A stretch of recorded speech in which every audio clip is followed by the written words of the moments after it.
if a patient comes in seeking liposuction, we want to make sure that they understand what the procedure is and who's a candidate for it. It's usually a patient who has diet or exercise-resistant fat deposits.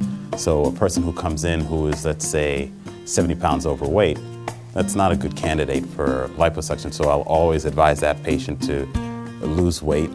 We can monitor them, have them come back. I've even written out exercise programs because I'm an exercise freak for some patients, and diet, because I find that a lot of it has to do with diet. So after we've controlled, pretty much have a patient who presents who's a good candidate or someone who I see as a good candidate, we tell them what the procedure involves. Usually a general anesthetic is how I like to do it. And we do measurements of the person's torso, trunk, hips, and get an idea of what would be aesthetically a good balance for that patient. I do talk about power liposuction.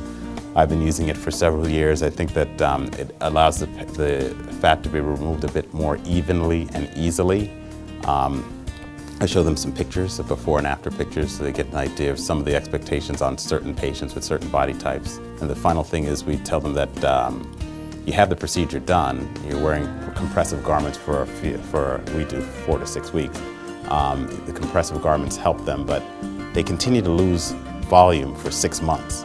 So a patient may look great at 6 weeks, maybe even at 2 months, but by the time they get to 6 months, provided they stay on the same, a good diet, they walk, exercise fair, it doesn't have to be aggressive exercising, they can have several inch loss. I've had 4 or 5 inch loss around the hips over a 6-month period after seeing, let's say, 1.5 inches lost in that first month. So liposuction is kind of ongoing, and usually about 6 weeks they stabilize with regard to swelling, fluid shifting, and things like that.